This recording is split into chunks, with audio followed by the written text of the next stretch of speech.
VCB থেকে কিভাবে আমরা রিডিং নিতে পারবো না, VCB full form vacuum circuit breaker.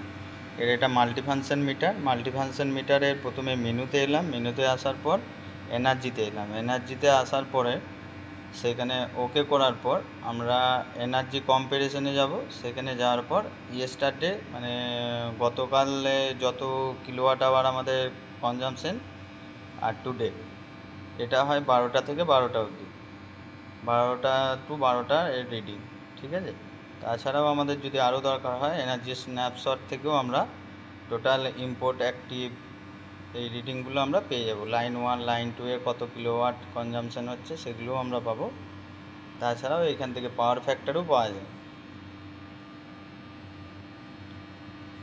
Cumulative energy,